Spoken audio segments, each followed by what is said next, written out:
transform. Everything is out of this one ultimate substance. Wholeness is based in this idea that everything flows out of this one source and substance, that this source and substance is indestructible.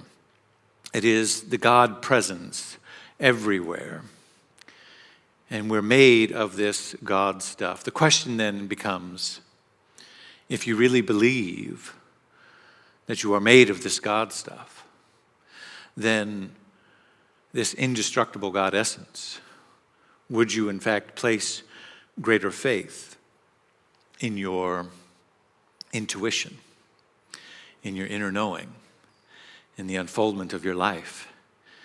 How would it open you up to a wide array of possibilities in your relationships and your finances and your health and well-being and every aspect of your, how would it open up the world to a path of peace and wholeness if we really believed this? And so I'll leave you today with 3 steps. We're just beginning this series this month, but these are the 3 beginning steps, I believe, of this journey of embracing this knowing of our wholeness.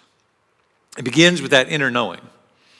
The master teacher, Jesus, advises us that we should seek the kingdom of wholeness, to seek the kingdom first, that everything else would be added unto us. We are entering into this season of Advent. For many in the Christian faith, this Sunday represents either hope or faith, depending on how optimistic they are.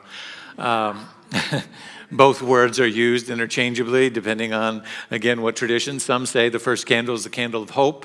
And when you're coming from a place of hopelessness, or you're coming from the story of the refugees moving through the world, then hope is your guiding star. Others coming from perhaps a more grounded place, a more secure place, a more privileged place, might replace hope with the candle of faith. How do you keep that hope? How do you keep that light? How do you keep that anticipation?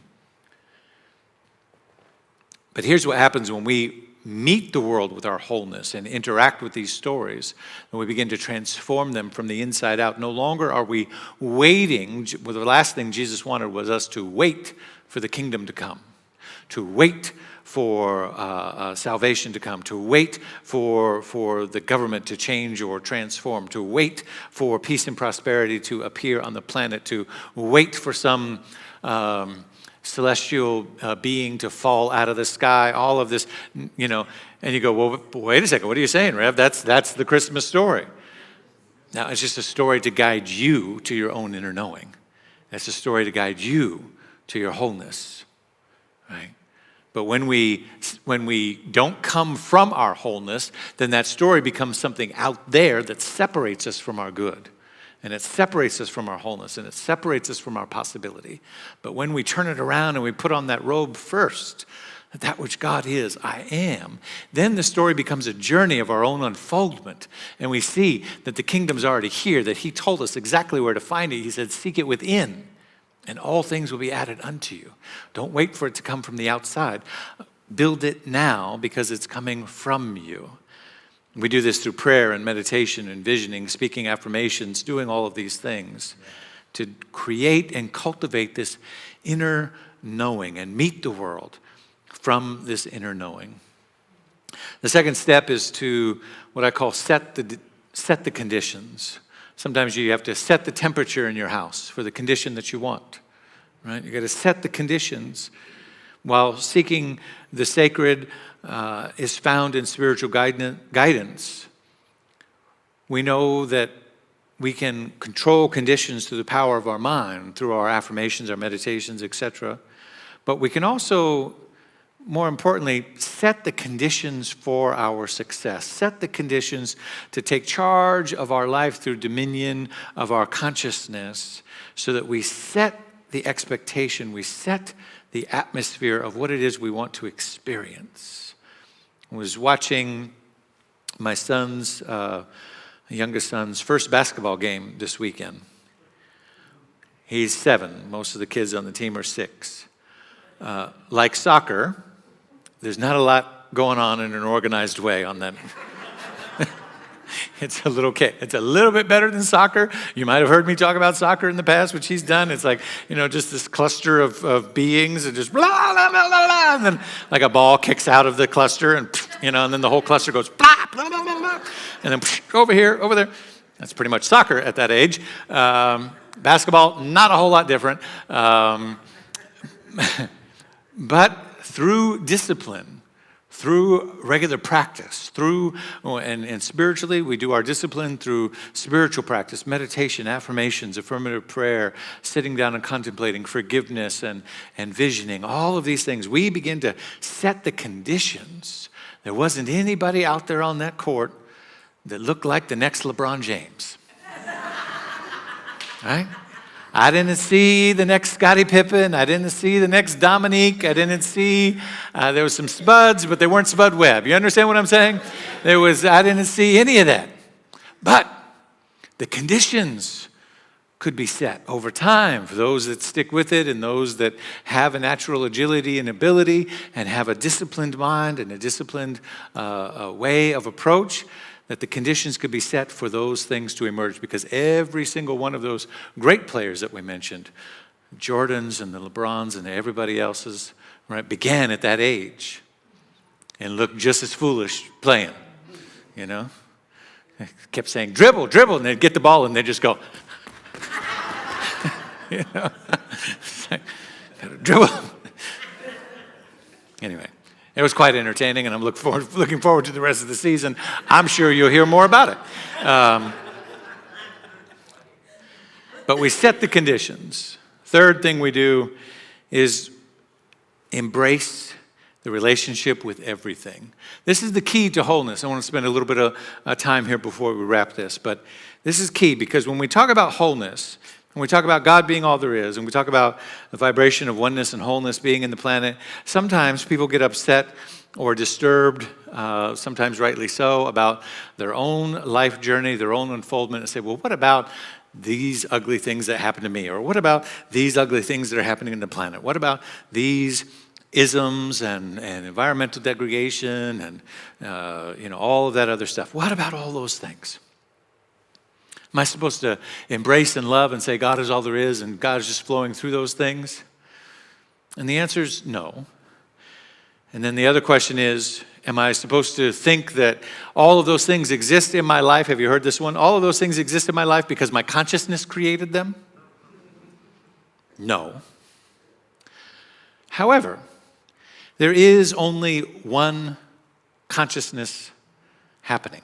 There's only one thing happening. It is the God consciousness on the planet that's revealing itself as you and as me and as all of life and all of humanity. And that one thing is trying to wake itself up through all things. And so while we as an individual do not create pain in our life per se, right? We don't attract, don't listen to any spiritual teachers that tell you that you attract, abuse or any other ugly condition or ill health or anything like that, you got to look at your consciousness and see what you are thinking to create. Just turn around and walk away from that person right now, okay? And we have said that as a movement from time to time, or some version of it. And we have to atone for that, if I'm being really true to you right now. But here is the deeper truth of that teaching. There is one thing happening. That one thing is the God thing. That one thing is trying to wake itself up through all of humanity and through all of the conditions on the planet. And so while the individual did not attract that to themselves, the one thing did unfold as that experience because of all of the other conditions that are on the planet. Because of all the stories that we have that believe in separation and lack and limitation and war and disease and poverty and supremacy and all of those things and keep resources and people and pollution. We have solutions for all of that. The one intelligence of the universe has solutions for all of that. But we keep ourselves from it because we have a story and a number of stories that keep us from reaching those solutions. And so out of that, out of continuously repeating those stories, it's just like in our individual life. If we continue to repeat a story that's not working, we continue to get bad results. And so we have results in the planet that are revealing themselves as ugly conditions, ugly circumstances, ugly situations. Individuals didn't attract those things to themselves, but the one thing did say, hey, here's this, and if you are, here's the key to this step, if you are in relationship to everything because you are one with everything, then your relationship to that thing will cause you to be so disturbed by the presence of it that you will seek inside of yourself what needs to happen or change in order to heal it. But if you are not in relationship to everything, if you're only in relationship to the good things, if you're only relationship to love and light and happiness and peace and joy, if you're only relationship to the things that bring you say, I don't do that, I don't watch that, I don't pay attention to that, I don't give my mind attention to those things. Well, then you're actually in your superior spirituality practicing not oneness, but a form of separation from all the illness and ill-formedness that is happening, diseaseness that is happening on the planet. But if you were instead one with it, then you'd be in relationship in such a way that you'd be saying, what do we need to do? What do we need to shift here? How do we need to clean the water? What do we need to change about the food? Where's the source of this coming from? And what's my role? And your role might be a vote, it might be education, it might be an awareness of some kind, it might be a participation of some kind, right? You are part of the system, but we have too many stories that instead of being part of the system, we keep ourselves separated and we say, I'm not one with that, right? That's them over there. They attracted that, right? Well, how can they attract that, be separate from you being one with everything? Oh, did I go too deep? I'm sorry. Come back next week. Rev Gene's going to clean it up. Right? We'll keep going, unpacking that. But I want you to see, can you see how being in relationship with everything doesn't mean like, oh, you're one, like you have to embrace, cancer or disease or racism or sexism or all of the phobias and diseaseness of the planet. But to be in relationship with it means I'm standing and its presence is there and I'm here and I'm saying, why? What is this about? What is my role? How do I need to educate or bring myself into awareness so that I move in the world in such a way that I say, well, we want less of that actually. We want less disease, we want less poverty, we want less illness, we want less isms happening on the planet. So what do I need to do? How do I need to grow so that begins to happen? That's relationship. One last story to kind of bring that all home. It's a story of a man who was seeking enlightenment. And they told him to go to this, he had heard that he could go to this particular village and there was a guru there. And the guru would give him all the answers that he needed. So of course he sold all of his things and went to this remote village in India in the mountains. And he was from the United States. He had lived in a penthouse and all of this stuff. He sold everything and he went there. And he got to the village and he said, where's the guru? And they said, oh, he's up on the mountain and it's going to be 3 days hiking. You need to take a mule and a pack and this and that and all these things. And so he paid for all of that. He went on the journey. Fast forward in the story, he finally gets to the guru. He sits down. The guru comes. He says, the guru says, what can I help you with? And he says, how can I reach enlightenment? And the guru says, oh, that's easy. He says, head back down to the village. And there in the village, the last village that you passed, there are some shops. You'll find enlightenment there. Guru said, shopping? Really? The man said, shopping? And then poof, the guru was gone. And so he thought, well, this is really strange. He brought me here to buy trinkets?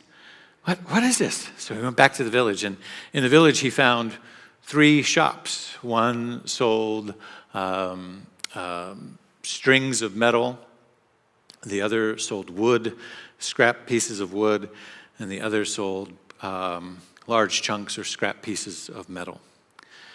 This is the strangest thing I've ever seen. That's all they sold. There was nothing else. And he asked around. He asked all the shop owners, like, what? Do you know anything about this enlightenment? Is there a place in the back? Is there something behind the curtain? Has you got something that's not out on the floor? Right? And they said, no, this is all we have. And so he left. And years later, when he grew old and he spent most of his life being bitter that he had gone on this journey and spent all of this money and didn't get the answer that he wanted, he was walking down the riverbank and he heard this beautiful sitar music. And he was just something, he had heard it before, but this particular day, there was something that just moved in his soul about it.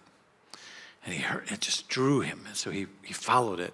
Then he followed, and there was a man on the banks of the river playing the sitar, and so he just sat down, and he just began to just take it in and meditate. And as he opened his eyes, the man was across from him playing. And his eyes suddenly focused in, and he noticed that the sitar was made of wood and scraps of metal and metal strings. And it suddenly dawned on him that enlightenment wasn't about a particular thing out there, but it was about putting together all of the pieces of the experiences of his life, that when he brought all of those things together, rather than separating it out as something special or unique or separate from him, but that his life had always been providing him every single piece needed. And that when he brought all those pieces together, he could hear the beautiful sound of enlightenment, which is to know your own wholeness. Let's pray together. So as we begin this journey this month, moving through the holiday seasons and all of the emotions and activities that brings up for us, we seek to live as wholeness beginning today, to have that awareness of that inner knowing, to know that we can consciously choose our thoughts, attitudes, and beliefs on a daily basis that set the condition and the environment in our home, in our relationships, in our workplaces, everywhere that we go. We have the right to set the condition for the experience that we want. And then to embrace and be in relationship with everything that happens, whether it happens according to our desire, according to our wishes, according to our expectation, or not. Because either way, it is providing something of value for our journey of wholeness, deeper knowing that God is all that there is, that I am that which God is, whole, perfect, and complete. And my life is a continuous revelation of the wholeness of God. So for this and so much more on this day, for our journey together and as a community, I give great thanks as I simply allow it to be. And so it is. Thank you. Peace and blessings.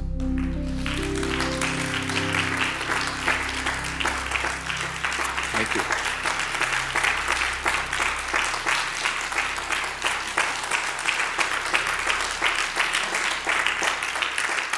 Thank you. They won't let me leave without asking you for money. So I'm glad you're applauding. This is our time for tithes and offerings. You've received the email prior to Giving Tuesday from me, Giving Tuesday letter from our executive director, Shannon.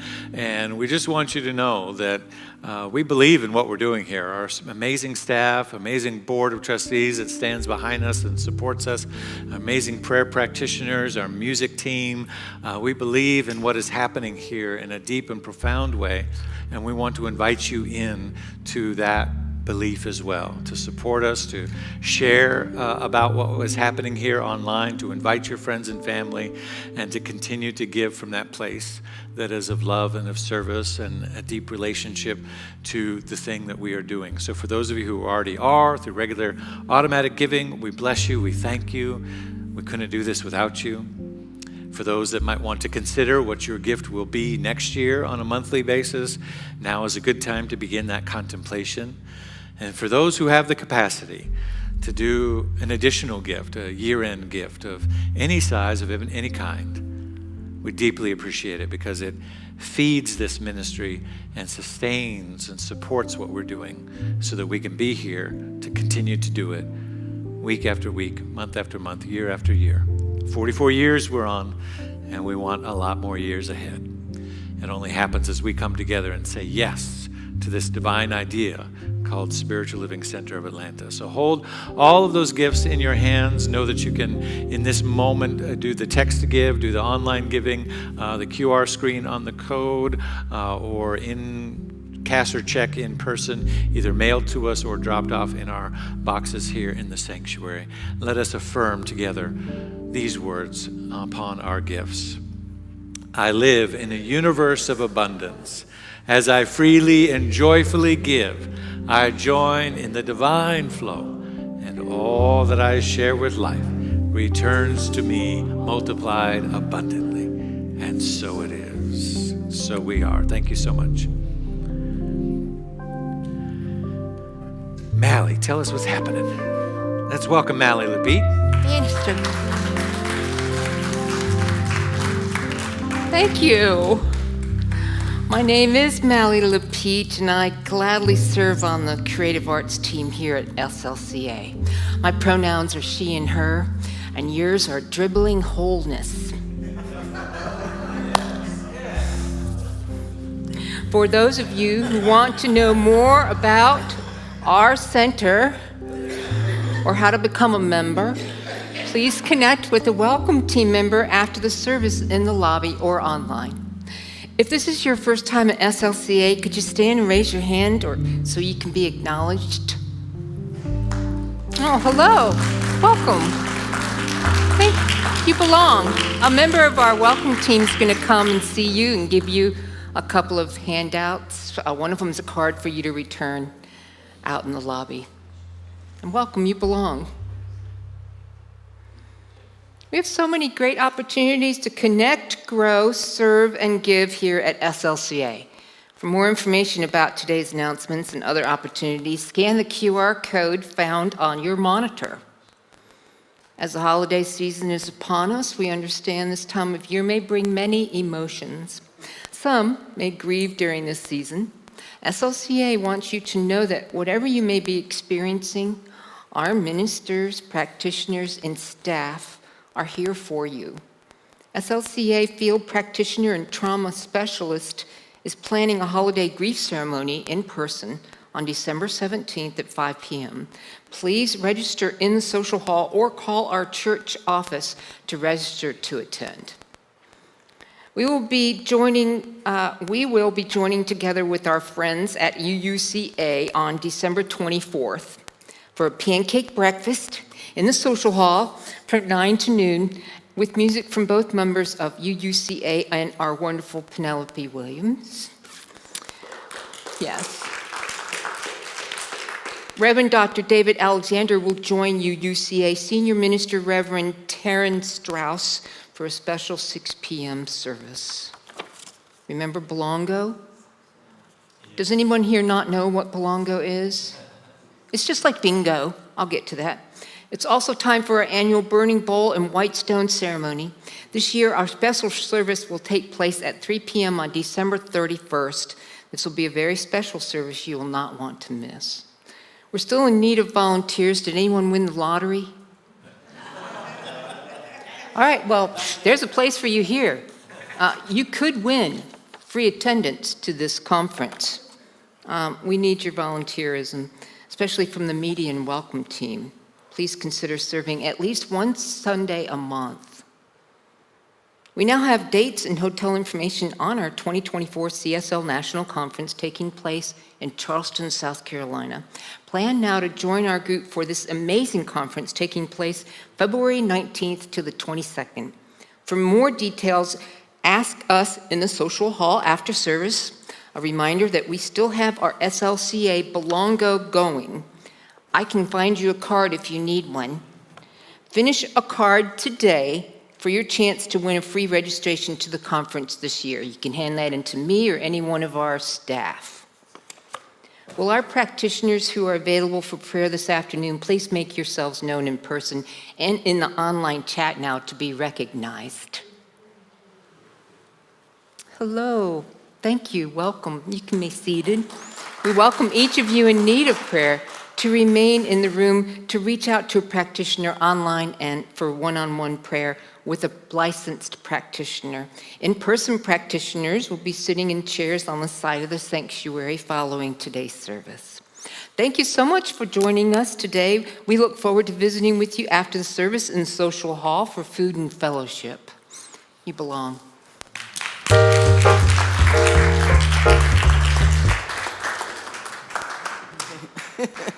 There we go. I want to invite you to join me as we sing together. There it is. Sometimes my band doesn't want to show up. Your shoes match. Yeah. Fun. Yeah.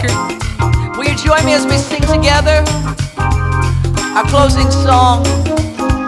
We envision a world that works for everyone and for all of creation. We see all people, all beings as expressions of God. We see a world that works for everyone. Yes, we do. Come on.